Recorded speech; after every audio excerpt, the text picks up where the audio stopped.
So, Assalamu alaikum, everyone. I'm Aksa Tariq, the editorial head at CXO Media, and I'd like to welcome all of you to another session for CyberSectober 2023. As I said earlier, this is a month-long engagement where we have been hosting multiple chats, conversations, and insights and intelligence to be developed around cybersecurity domain. This isn't something new, or this isn't something that has not been in conversation, especially for the last 3 years, as we've seen the digital landscape evolve. But we're excited to have and learn from some of the country's top IT and IS leaders here today. In a digital landscape where cybersecurity is paramount, the convergence of AI, especially threat intelligence, stands as, we're looking at it as a lot of innovation coming in as well.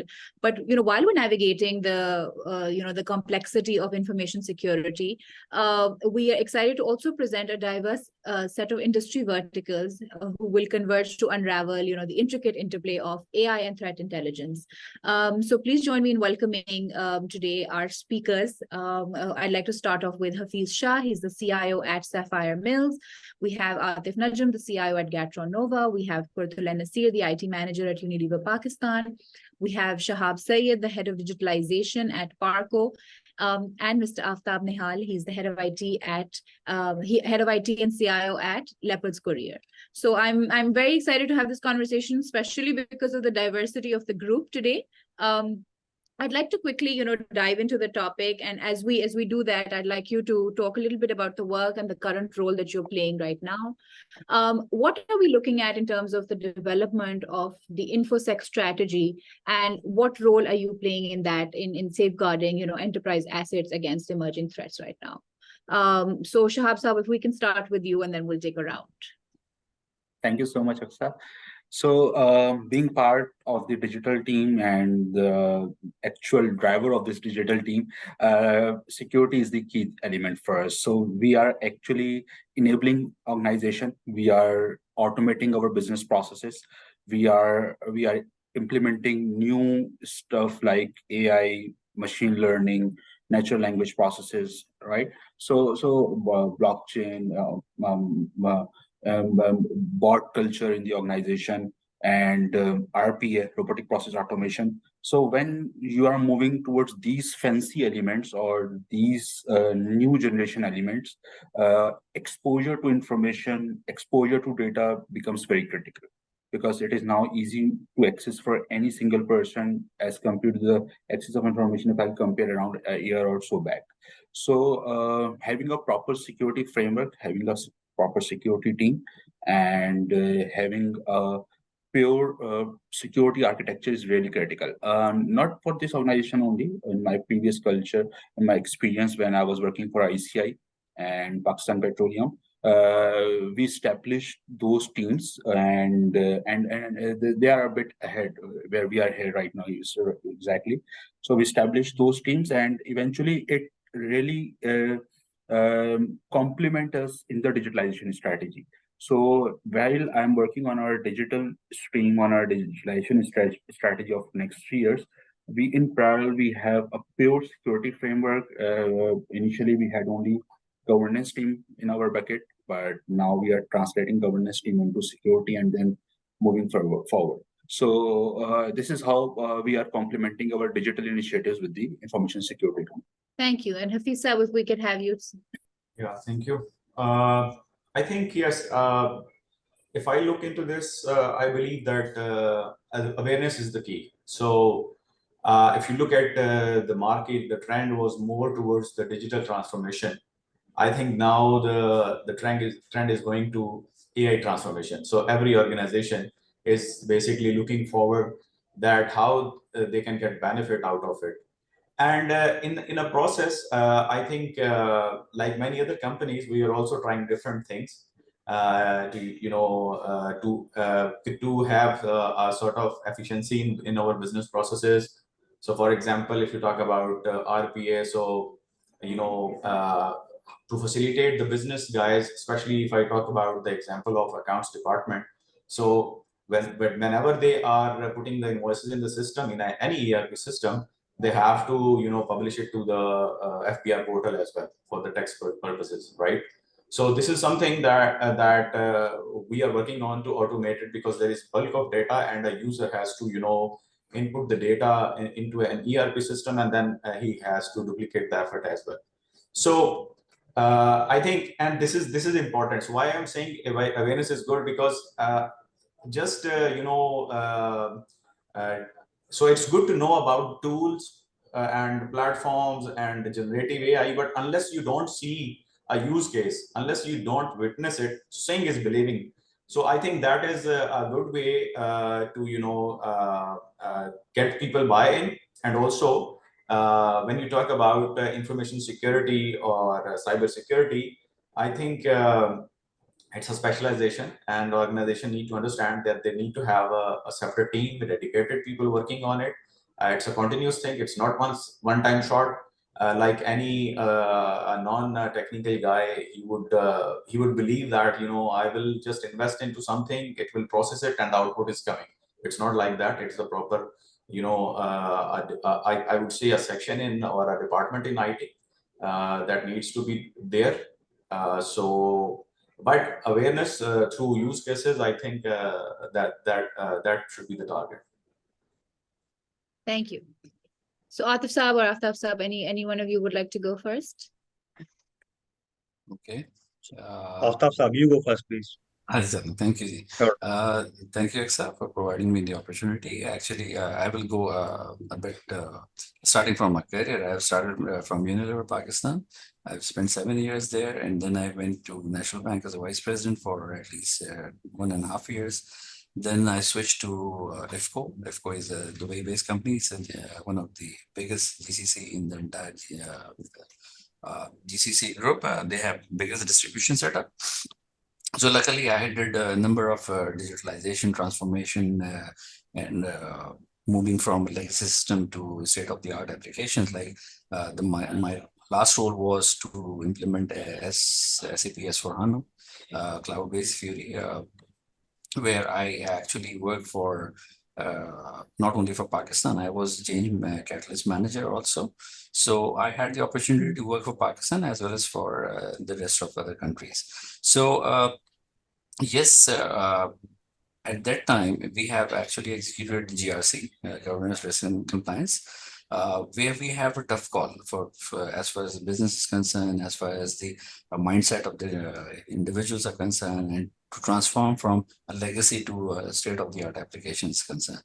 So yes, different flavors, different experience, but as my peer has said, that yes, initially we were focusing on digitalization, transformation of the digitalization. Now we are focusing to actually move towards the AI.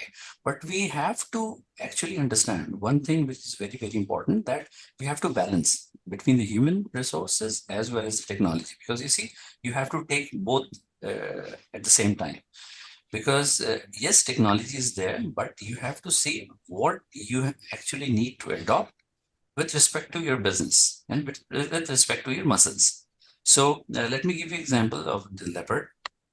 When I joined here, there are a number of legacy applications, yes, but the dynamics of this kind of logistic business is that we do have many applications, customized applications. I do have a team of 50-55 people there. They are developing application with respect to the business requirements.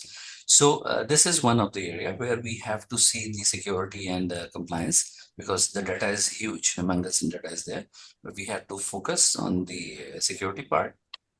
Number two, what I have actually started now is I have actually focused the bleeding areas, and where those bleeding areas can be actually covered with the technology. Like I have introduced AI.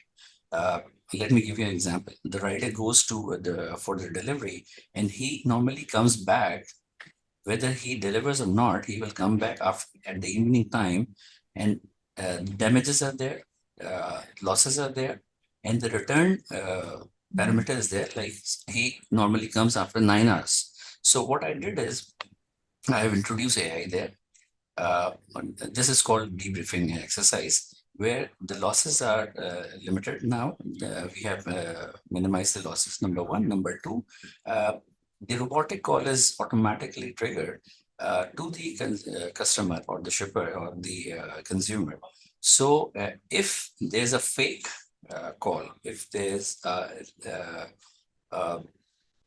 the statement is not correct as far as the rider is concerned. So what normally happens is the call will automatically go after 30 minutes time for three different time frames. So what normally happens is it will reduce it. Normally we have started having the analysis of those data. Like now 40% time and efficiency is increased because of these kind of robotic calls, number one. Number two, I have also now introducing this robotic or machine learning for customer service. So now what will happen is I will reduce this further, some of the percentage in the efficiency, because otherwise what you have the challenge to increase the human resources in your customer service, which will not happen now. So these kind of innovation or creativity is very much required, but again, I will say that balance is very important. So we also went through this digital transformation journey, and for last 3 years, we've been working on our SAP transformation. A lot of people already know about it. When we started off this transformation journey, we actually made one of the main pillars of this journey as security. So we started off with the initial current state assessment. What are the gaps that we currently have?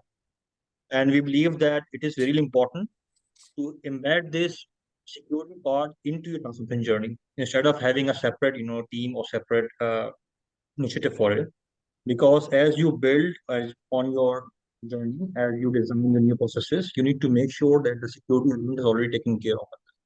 Will eventually have a lot of impact in future once you actually have a full-fledged security program running. So this is what our approach was. And as far as the AI is concerned, we are using AI for our planning function primarily, where we make predictions based on our past data on how each of our function will be performing based on sales histories, we take care of seasonality impacts and things like that. So those areas are also included. So as far as the security is concerned, there obviously Hisab has put it very rightly. A lot of it is dependent on how aware people who are using these products or these taking care of this or using these transformation systems that we have put in place. It is the primary part is to make sure that these people are aware of what they're doing. So a lot of security breaches are based on the human errors that we do instead of the systems and security practices that we have put in place. So there should be emphasis on how well people know what their element is in terms of security of the organization. This is where we should also focus on. Thank you. And we are going to take a deeper dive into, as Aftab said, you're gathering a lot of data. We're talking a lot about like infrastructure also. Kurutulan, if we can have you, share a little bit about the work that you're doing at Unilever, and then we'll take a deeper dive into these. Sure, Aksa. Thank you for giving this opportunity. So I'm working for Unilever since 9 years already. I'm managing digital transformation for marketing and finance here, along with the technology service delivery and operations. So as a company like Unilever, we all deal with the data, right? The data of the consumer, because our brands speak to the consumers. We deal with the data of our financial, because it's a big, huge organization which has a financial kind of reputation. So there is a data which is, kind of the finances which matters. And then there's an employee's data which is critical to us. Yeah. So for the entire InfoSec establishment to be there for Unilever, it's critical that how the data is saved, how the data is stored, who all have access to that data, considering if this is hosted on a Unilever's platform or it's kind of using a supplier's platform like a software as service. We need to have all the controls which should be there for data security, including the privacy risk assessments of the data itself, including the third-party risk assessment of the suppliers itself, and then of the platforms that we work on. We also do the information criticality and security assessment of the platform. So we want to make sure that all the suppliers who work with us, do they have the necessary kind of controls in place, because they will be, kind of hosting our systems. So all in all, it's all about the data that as a company we work for, being the FMCG, And that's, and for InfoSec security measures still, we are working on that. It has been the journey, with automation and AI and generative AI now coming in. But, it's kind of on the progress. My next question is going to sort of build on what each one of you said about AI tools that are really constructed upon these data sets that we've been gathering. So whatever industry we have representing here today, how seamlessly have you seen that AI threat intelligence is integrated within your existing security or technology infrastructure? And what considerations did you take into account during the integration process? Because as a lot of you said, this is still cybersecurity, or the IT or the InfoSec strategy is still a work in progress, and it will be because of the evolving sort of industry that it really is. So I can take that question first. In terms of Yeah, go ahead. in terms of the awareness, because, with generative AI, we understand that the content itself has become so sophisticated that at time it becomes really difficult, to distinguish between a legitimate email and, and a spamming email. So with that, it's equally important to continuously build that awareness on, the kind of session that you are having. We continuously have these sessions throughout the year with our internal audiences, to keep them aware of what's new coming in. We do these simulations every quarter for the entire organization to make sure what the phishing scores are, where are we, how many people have actually, kind of clicked the links. In case if they do, how many have reported the links. We keep on continue the track of that. But that's one part of it, that's on building the awarenesses. In terms of having the real work in place, that's about the systems and making sure that our systems, our data, everything is stored. So we ensure that whichever the systems are critical on, the first step goes that criticality of the data. If it says a low level of criticality, for example, is data doesn't say any of the kind of important sales number or finance number or any of my consumers' personal data itself, then we may have a certain different, kind of protocol set for them. But if the data is critical enough, it has kind of very important information which may become a financial loss, or which in case it get breached by, of any illegitimate attack, then, and that ideally goes with the consumer information and their personal data itself. We have to build some other security measures on that. So we have some set protocols in terms of, the hosting of data. We can't host any of our system on any of the local vendors, their own, kind of shared premises, etc. We have very strong controls there in place. In terms of any new technology comes, for example, like the robotic process transformation, which is happening, it's been 2, 3 or 4 years already. But we also make sure that whatever RPAs we do, these are all make sure that, the systems we are speaking to, including the SAP, including our local systems, how the entire pipeline would work, how the entire network stream would work.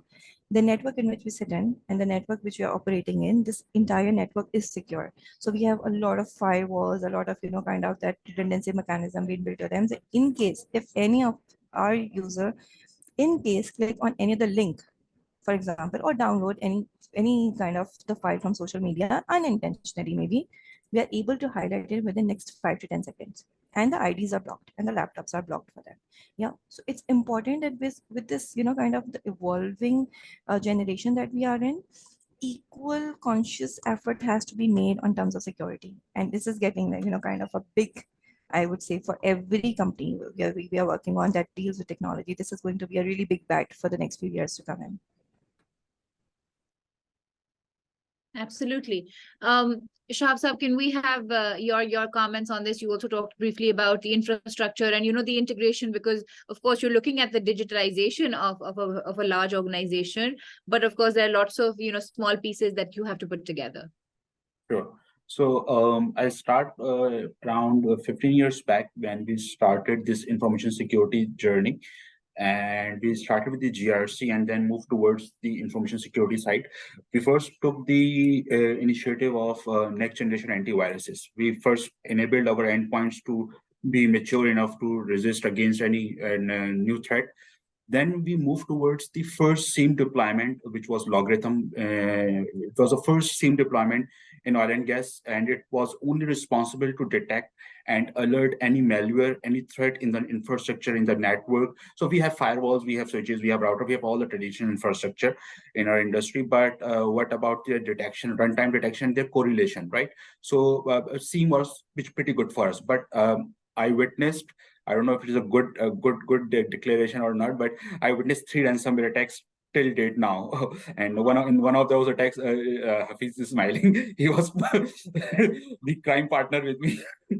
So we learned a lot in those sessions. We learned a lot in those sessions, and I can tell you that after deployment of SIEM, we learned that we must have some machine learning capability in our SIEM, and from there we move from SIEM to SOAR, and then we move from the next generation SIEM solutions like Trend, Micron, etc. Because these solutions now have AI capability, machine learning capability, and these solutions can move the detected threat, the detected malware to any next level, because we understand it, we learn it by the passage of time and those ransomware and security breaches, that now you cannot mature your security portfolio without AI, without machine learning. Your simple response-based tools, add-ons are not good enough. You need something which is mature, getting mature by its own self, which is getting synced with the data sources by its own self, and which can respond in case of any security breach without involvement of my administrator, either it's network administrator, system administrator. And that's why I think AI is the most important thing for security portfolio. Just one last thing, when I read the trend in our upcoming students and upcoming generation who is coming towards the industry, best part, since I'm part of IPA as well, most of the final year students are interested in AI-based security ventures. They are really interested how AI is working in security. So I'm pretty happy that our future, the upcoming future, is already aware with this requirement, and they are working on these lines. Thank you. Thank you very much. Aftab Saab or Atif Saab, anyone else who would like to add to this? Yeah, as far as my On the colleagues, my integration peers, front.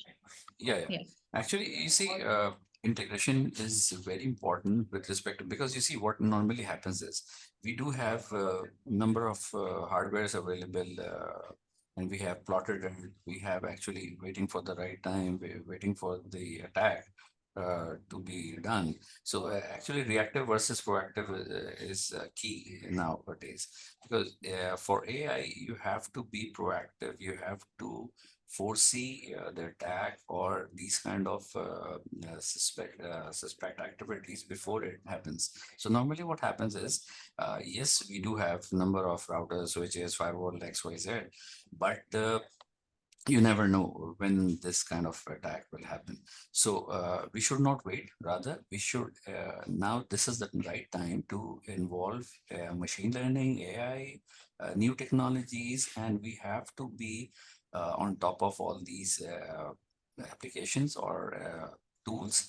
Rather, we will be dependent on a vendor, because you see, vendor is like like us. So they learn, they execute hardware XYZ. It's always better to have your vertical team available, and you just give them the knowledge and the skill with respect to the new technologies, and with respect to the new curve, what we are now seeing in terms of AI.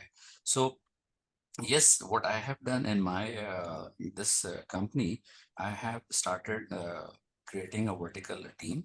So they are actually into the AI new creativity in innovations, and we are actually developing small tools. These kind of tools will definitely integrate with applications. These kind of tools will definitely integrate with my firewall, so that I will be able to see the output what is required after 3 or 6 months. So on the basis of those output, I will be able to actually analyze the data, analyze the fraudulent part, analyze the risk part. Well, before any of the hardware, any of the vendor will tell me about the activity, what normally happened by using their monitoring tools. It's always better to have my own team, and they should be develop in a way that yes, the skill is there, technology has to be there, and their educational part, as Shahab rightly said. What I have also seen with the new upcoming new upcoming students, they are now focusing towards the not only AI, they are very much ahead what we are. We are now in the same position in the industry. They know much better than us. They know where to go. They know where to go and how to catch the short term activities so that they are actually serving the best in the industry. Right. So let me just add a few, parts from my side also. So as far as get to know us concerned, we just started off with 2, 3 areas in mind. So one of the major area where we have worked a bit differently from the industry is that we have the access control part covered through the AI mechanism. So what we do before a user actually requests for an access, we have a system in place which actually checks what are the accesses that the user requires and what are the risks associated to those accesses that he requires. And before you actually provision a user for that user, user ID for that user, the system actually predicts you and tells you what are the rights that should not be given to that same user, and they may be a contradictory right. For example, in case of a business user who has the capability to make a PO, you should not have that same user should not have rights to clear an invoice also. So there are segregation of duties that need to be in place. So we have systems and controls in place, starting from the access request angle also. And then from the technology part, obviously there are systems in place, the edge firewalls, the data center firewalls, and all the detection systems. We have endpoint detection and response systems. All of those systems are now based on behavior instead of the plain old signature that they used to. So AI is now everywhere, both in terms of technology projects as well as products which are more geared towards the business, access control and things like that. The governance and everything is now based on AI right now. Okay, so if I may add into this part, I think there is a very important factor here. That is the balance of the AI automation and the human expertise. If I give you one example, ChatGPT is very famous, and naturally, anyone in any department, he won't just play with it to get something out of it. Now, it is very critical because generative AI platforms, they do not just tell you or provide you the information, but they are also learning from you in the same time. So it is very important for any, for example, large scale manufacturing company, just to educate their employees not to put the sort of customer related data or recipe related data into this generative AI tools. So what we did basically, we immediately updated our information security policy, and we circulated that within our organization. So the people, they should know that what kind of information they need to put as a query or prompt engineering, whatever you would name it. So I think the verification, if I would say, of any work that AI tools do for you. So for example, we were talking about SIEM solution. So I think AI can quickly give you identify the patterns, right? It can give you the anomalies. It can give you the potential indicators of a compromise, right?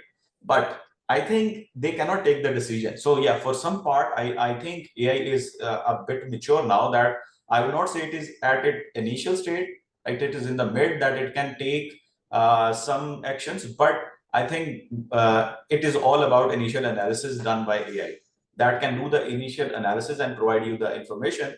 I think during this time, I believe that the human factor is very important, that you need to balance it. Then the detail or the contextual understanding of the scenario and the decision that has to be made, it should be through human.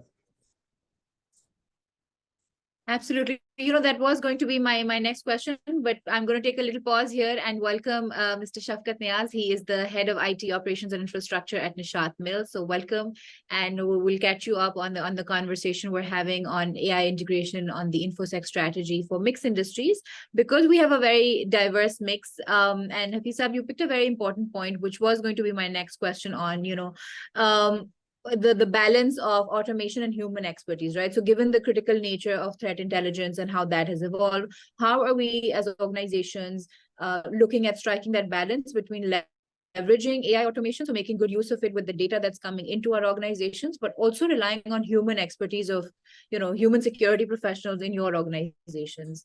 So Shafkat Sir, we can start with you and then take a round. Thank you so much, Aksa, and hello, everyone.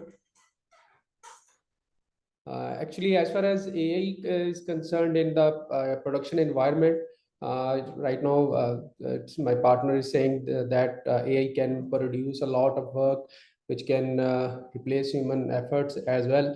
But the main thing is as far as policy concerned, as far as other matters are concerned, there is one thing which I can add in this element of policy making for AI related activities, is that the counseling or proper training of the employees is a must factor which we should consider.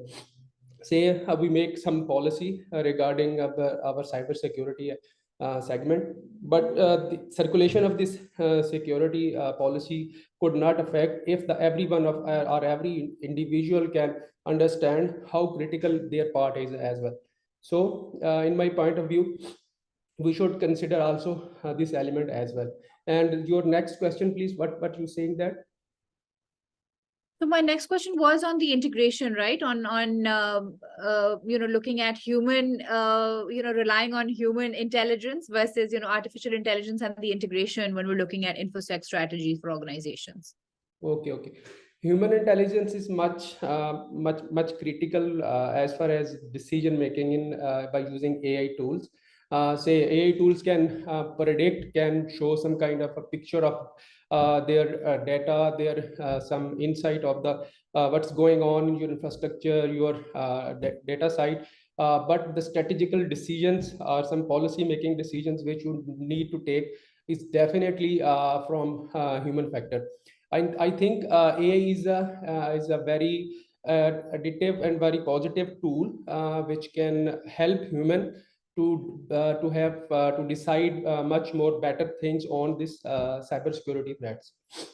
So it is a plus point, but the human efforts, human decisions is much more required for that purpose as well.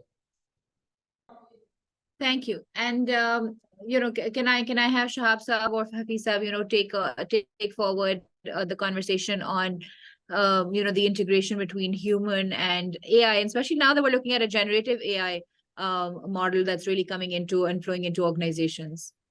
Yeah, sure. So I think while we are talking about AI, machine learning, and all these next generation and all the top-notch fancy stuff, we should not forget the basics, the fundamentals from where we started this session.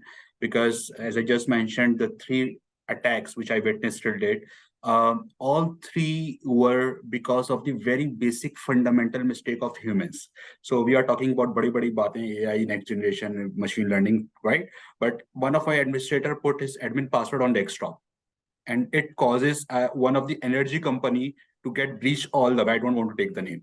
Next one, the second attack, it was just a very basic mistake by a network administrator who just pulled a rule of all and all on its firewall, which is allowing all the traffic coming from outside and allowing all the traffic going from the inside.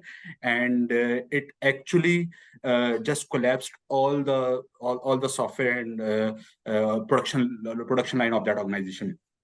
Third one, in fact, one of the cyber attack in which I was involved around 1 month back, it was just because of the usage of expired software, the outdated software, which didn't got the license at the right time, and the bad actor exploited it, and it actually caused that software house up to the limit that I remember it was the day when we were witnessing the final of the Cricket World Cup, and my friend was using his laptop and doing this streaming on his laptop, and suddenly he got the email, okay, stop this browser and stop your streaming and give me access to the VPN. And he was all shocked. Then he came to know he had been breached. He lost everything. At that time, he lost all the control in his production lines, right? He moved his team from first floor to second floor. I'm talking about a software house in Karachi. And then eventually in 30, 40 minutes, he got another email that moving your network team will not help you in this cyber attack. So he was that much powerful at that time, and he was doing all these things since last 2 months. So coming back, the right training, as in the very first phase, Havisa mentioned, right training of your net administrator, of your people, of your fellows are very important. Right measures with respect to humans are very important, because we are establishing many fancy systems, many fancy applications, many next generation thing. But one of my peon who has the oldest system, who is sitting at the corner of the organization, and who has least concern, and he's the most free person in the organization, who is opening every single email and then clicking on every single link, he will actually burst all my AI security digitalization streams in just one click. So that's much that's the most important thing when it comes to any technological platform, that your people should be well aware,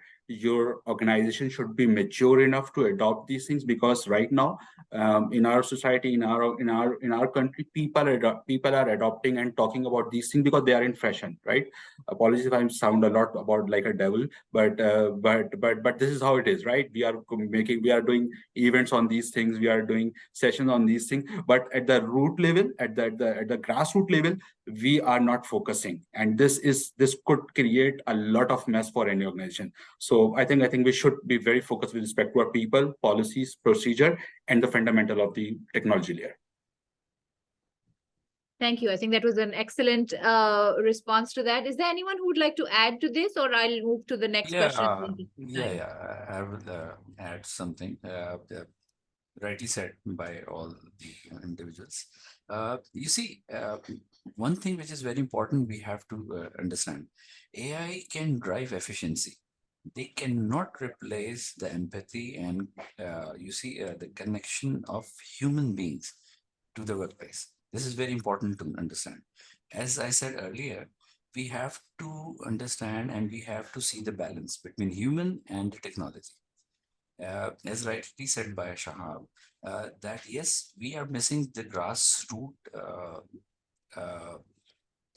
areas, or we are missing the basics, and we are going for the sky is the limit concept, where yes, we are not even forcing what is inside and what is actually creating the problem with respect to the environment, with respect to the grassroots issues.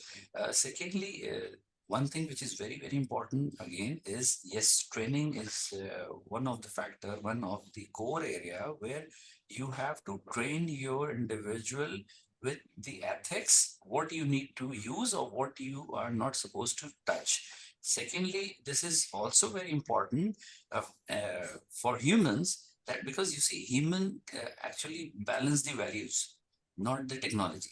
So you have to take the ethics along with the values, so that you maintain the privacy norms and the organizational values with respect to your technology. That is also very, very important. And this, who will do it? Not the technology. We are here to actually develop this for technology part, so that we can adopt the technology on the basis of those values and standards. And yes, training is again very important, because this is a missing area where the skill and the knowledge is lacking behind. Thank you. So is there anything that you'd like to add to this? Because my next question is going to be more towards the data privacy and compliance side. So if we're good, we'll move forward. I think just to reiterate everything that the people have said. There are certain things that are best done by AI, and there are certain things that are best done by human. So we need to balance it out. There might be a lot of data churning, but we cannot do as a human. We can utilize AI to analyze the data and present the analysis to us. Then it is up to humans to actually see the ground realities and see how that actually impacts the scenario. So yes, it cannot be left alone at the AI only to do everything automatically. There need to be a balance where the analysis part or the data is done by the AI, those results can be analyzed by human, and appropriate actions can be taken on top of that. So my next question is on, with increased reliance on AI for threat intelligence, how are you also ensuring data privacy and compliance standards? Because we have a mix of industry sitting right here. We are looking at a lot of, regulatory landscape as well. We've had our data protection and privacy bill come out this year as well. How are we looking at, integration of AI, but also, securing and safeguarding the data that's coming in and also going out? So Kurutulan, if we can start with you and then we'll take a round. Sure, Aksa. So data privacy is one thing which is a key component for any other company like Unilever. Where the data are the consumer, the financials, our customers, and equally, the employees is important. So having said that, where the data will be stored, where data will be kept, and in that terms, how the AI can have certain kind of implication in the safety and security of that data.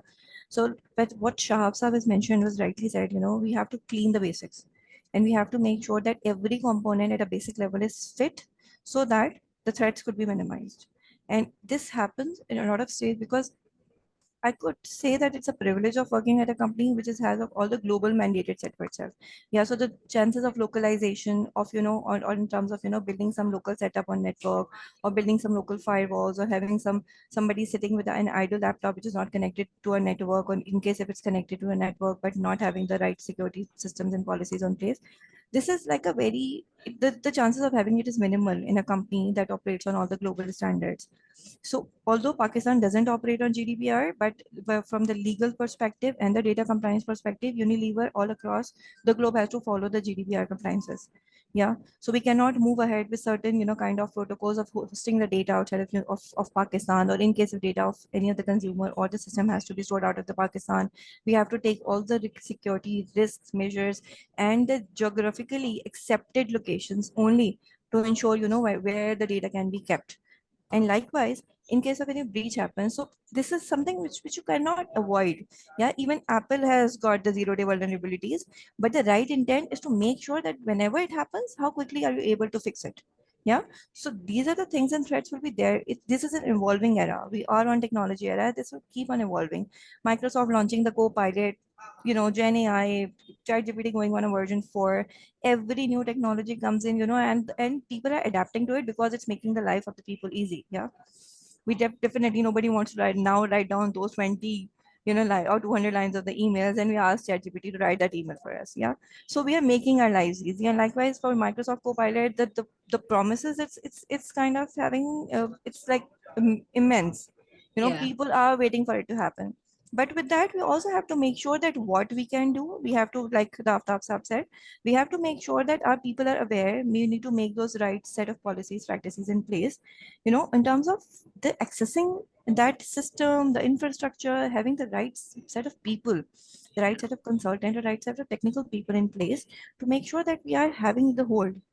We can't let, the things, of course, we have to equip our people to use everything on technology front, get them equipped with new advancements that are happening, but we have to make sure that on a control front, because we are the people on the technology front. Yeah, we are the people who have all the reins to make sure that we have to pull the rein. Yeah, so we have to make sure that we have all the right set of practices in place, and that's how we are managing it at Unilever.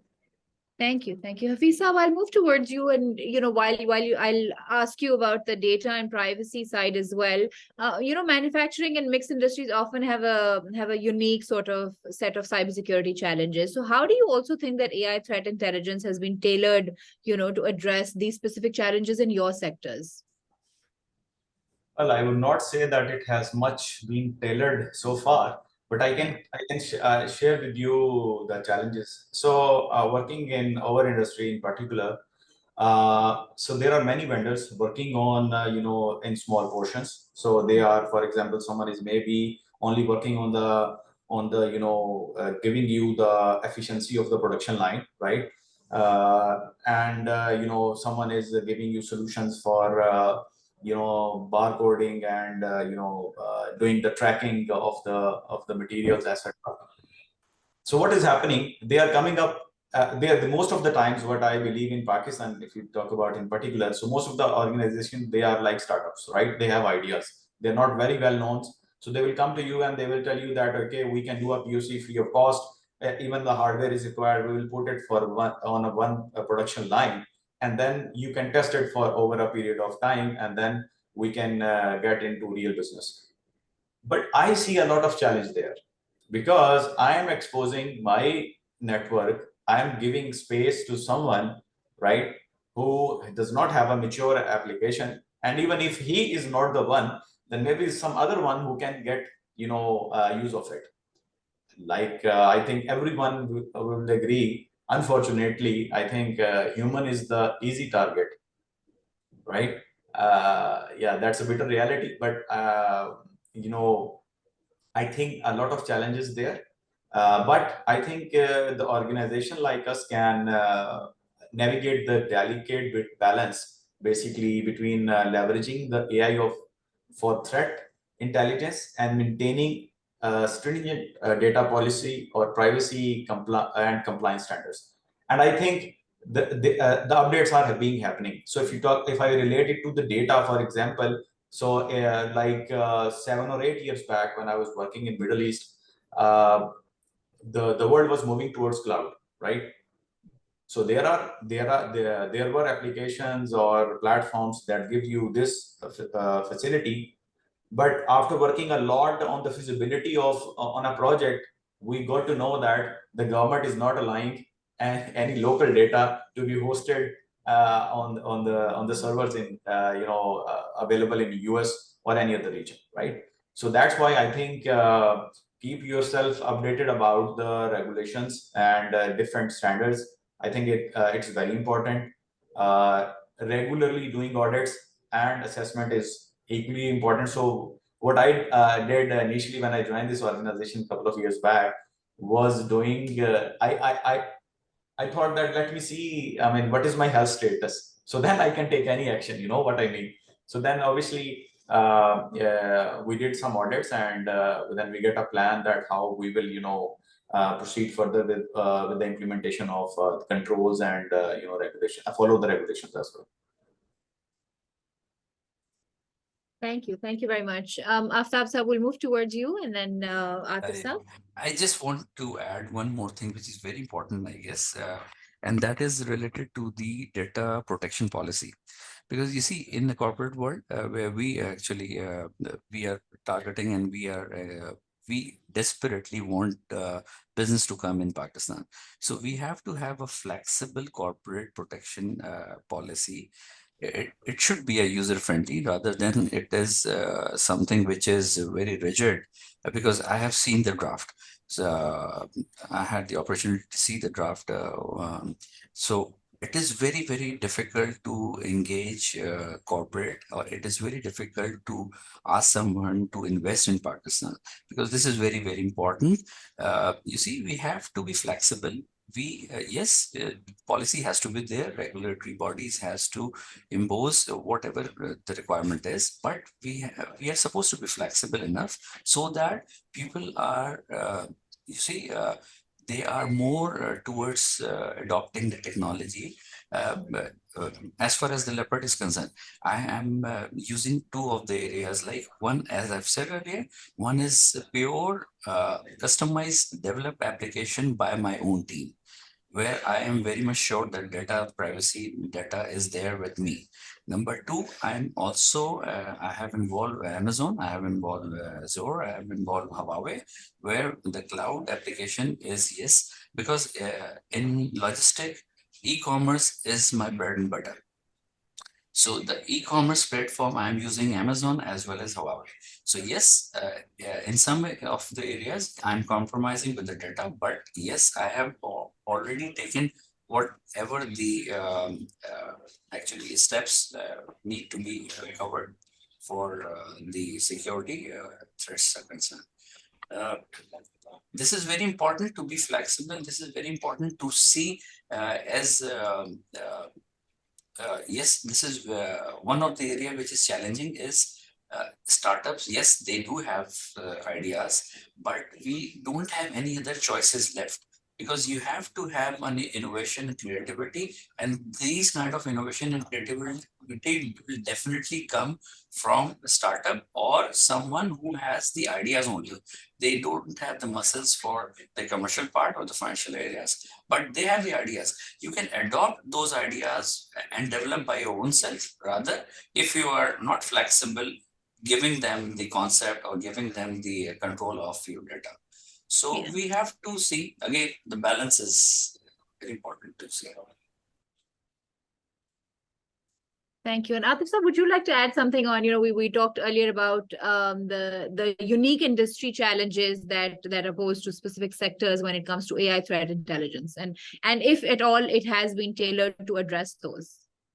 All right. So specifically in terms of manufacturing industry, because we are primarily manufacturing concerned, we actually have another challenge at our hand. So instead of just IT systems, we also have to protect the OT systems.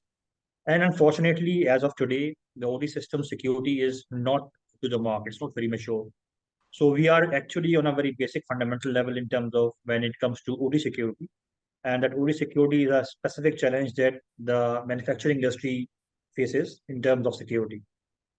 As we know that cyber integration of AI technologies into IT is commonplace right now. It is being used by a lot of vendors. A lot of vendors are incorporating technology, AI into their products.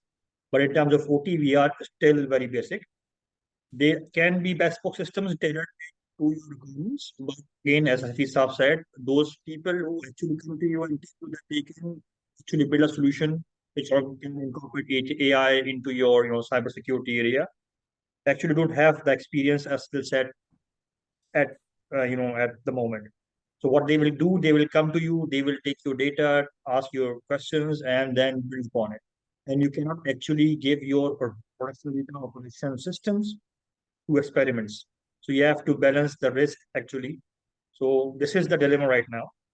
But this is how it is, and we have to live with it. So as of today, there are challenges in terms of OT technology and OT security when it comes to manufacturing industry specifically.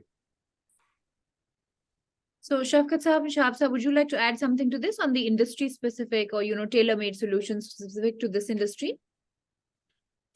Yes, in my point of view, automation of incident response should be in the process manufacturing in that it makes industry environments. It includes rapid identification, isolation, and migration of security incidents. Automated industry response will help IT professionals to isolate the systems are affected systems or any other data which should be isolated from their production environment. In my point of view, supply chain security enhancement and automation of incident response and predictive analysis for risk management can better integrate in the sense so that we can leverage AI benefits in the operational and information technology segments. All Thank right. you. So, two main points here. First, I think very well covered by Atif Saab already, OT side, because it is now the real challenge for us, because I never experienced or witnessed even a single organization who have ever paid a single penny when they experienced ransomware. But when it comes to plant downtime, you're supposed to pay. There is no other chance. There is no other way actually when their production line is closed, right? So OT is the real key, and unfortunately, we are not taking it because of organizational challenges are here, domain challenges are here, because IT don't take OT as their own baby. But eventually, when the integration comes, when collaboration comes, we need to work together with the technical team. So OT security should be the primary responsibility, being the digital leader or IT leader.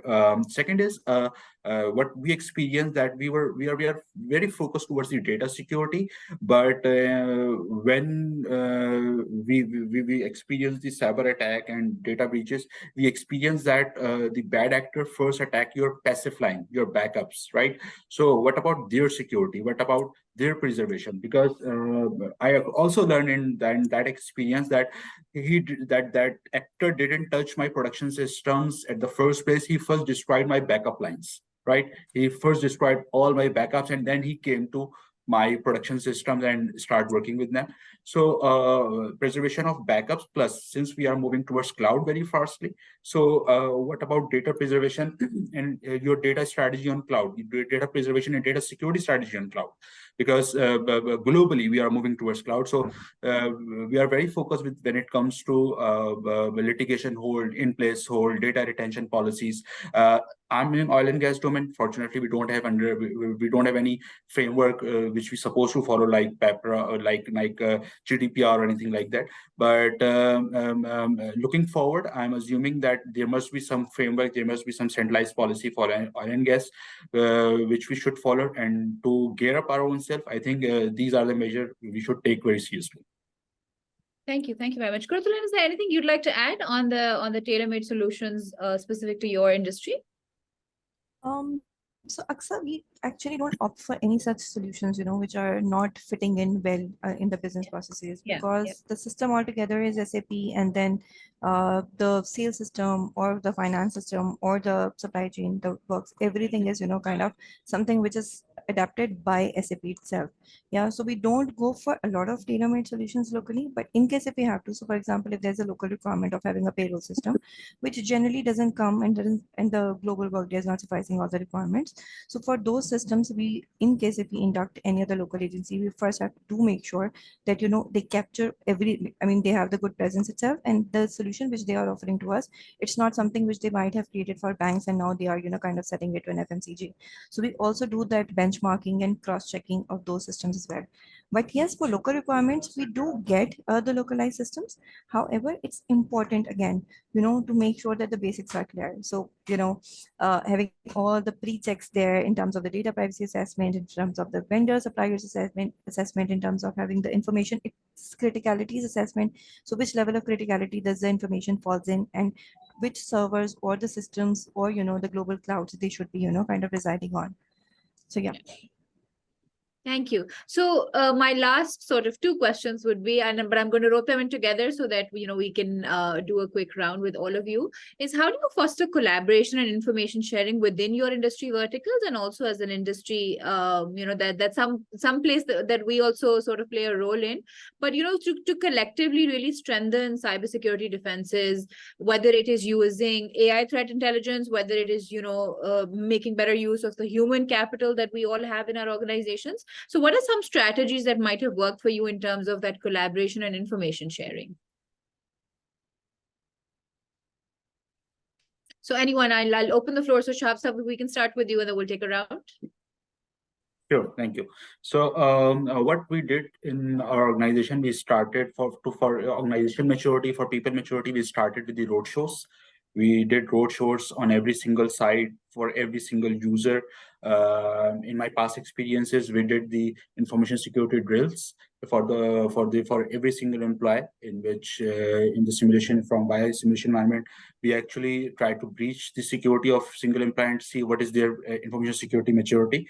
Right. Number two, as far as cross organizational collaboration is concerned, I think these kind of sessions are very, very fruitful, and we should do it very frequently to learn from each other's experience.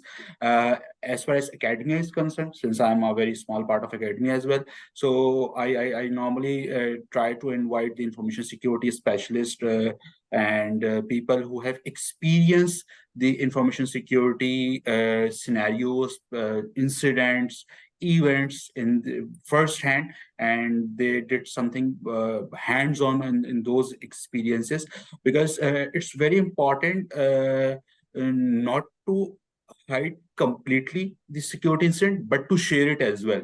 Because maybe if someone has been breached, but its learning could save many other organizations. But unfortunately, in our industry, but against the global norms, globally, when I observe, they share up to a limited extent. But here we try to cover and secure. We know we have our local challenges in the industry, but we normally try to hide every single thing, even the technical scenarios or the method through which we have been retained our whole technology framework. So these kind of collaborations could help us through which we can learn with each other's experience.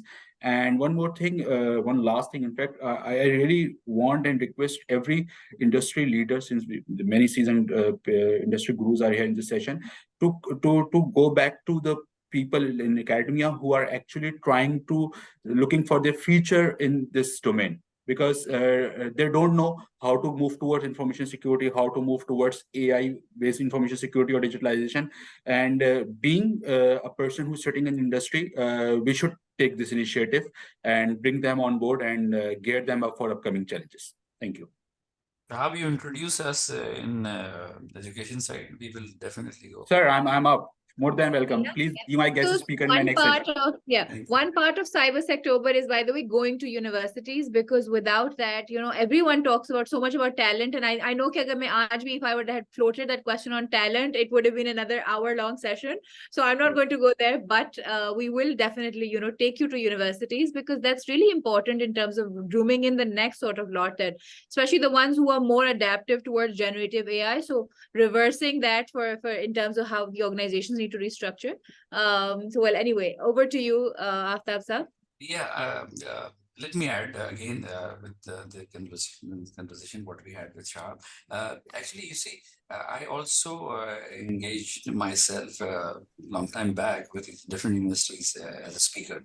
So what I also see is a gap between the ideas versus execution. You see, unfortunately, the teachers who are giving them the lecture, they are coming from the same institute. So they don't have the exposure as far as the industries are concerned. So yes, we can act as a bridge.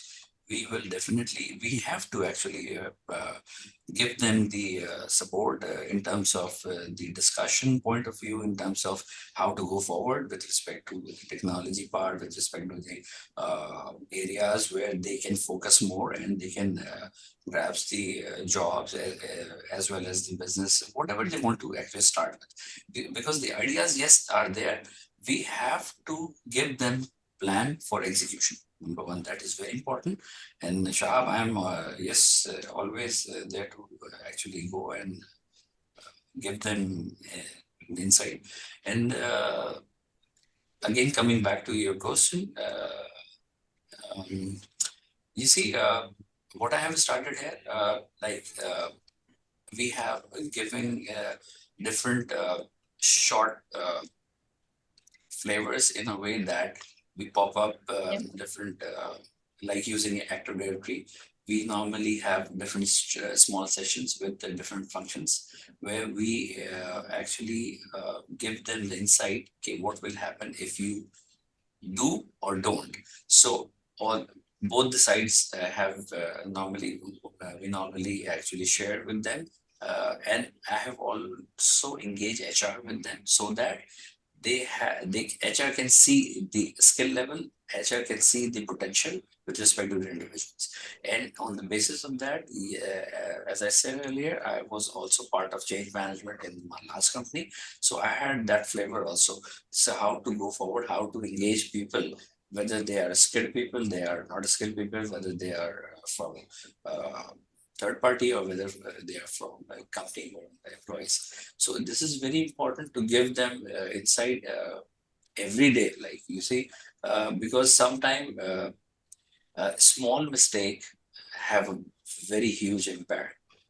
So it is very, very important to see the basics, and we have to actually fix the basics first. Then, yes, sky's the limit. Thank you. Thank you. Thank you very much. Atif Saab, over to you. All right. So as far as the security incidents are concerned, it's not a matter of if, but when. So one of the key is that a lot of people that look in the street, the leadership, they need to collaborate. We need to have some forum where we can openly discuss what went wrong, what was the issue that we faced, and how we fixed it. And this is how we will learn collaborative. Because the thing is that what we we all have witnesses when there's a breach in some of the organizations. We try and cover it up. We try and save faces, and because somehow we consider it to be sort of a sin. The thing is, the Microsofts and Googles of the world also get hacked. They do have breaches. So no matter how much you spend, how good controls you have, you might be an incident where you might have some breach. So the only way that we can go around it is that we should have very good, coordination between the students, and we should collaborate on what each of us are doing. We can always share each of our experiences with each other, and we can probably build upon it. So collectively in Pakistan, there are multiple CIOs and CISOs available, and they can each put in their ideas and what each of them are doing. This is going to be something, a knowledge bank for each of one of us, not only for the people who are already in the industry, but those who are already entering the industry. Secondly, one of the main challenges we all face, I'm sure everyone in the room might be facing the same challenge, is the quality of resources that we have right. So the employer has this challenge that there is not enough quality resources available in the market. When we talk to people who have recently passed out, they will tell you that there are not enough jobs available in the market. So why not go back to the source? We go back to the people who are actually generating these resources, that is the universities and the academia, and actually guide them on how to, structure their courses so that as soon as that resource passes out from that university, he or she is already a best fit for the company. We already know what we require. We already know what the skill set that we have shortage in. So why not go back to the academia, discuss with them what is the actual quality of resource that we're looking for, and what are the knowledge areas that we want them to fill for us before we actually bring them on board and start their practical learning. This will benefit both the industry as well as academy. So it's a win-win. So collaboration is the key, and I guess there is no other way to do it but to collaborate more closely than we are doing right now. So that's it for myself. Thank you. Thank you very much. Shafqat Saab. Thank you. Basically, in my point of view, collaboration is the key factor which can affect the performance and improve the existing intelligence and threats, cybersecurity threats faced by the industry. There should be a specific industry-specific information sharing platform should be established with a solid trust and confidentiality. We should improve this segment as well. Previously, Mr. Shahab or Mr. Hafiz said that there are a lot of incidents occurred in the industry, but unfortunately, we hide the facts, we hide the major elements which cause the issue.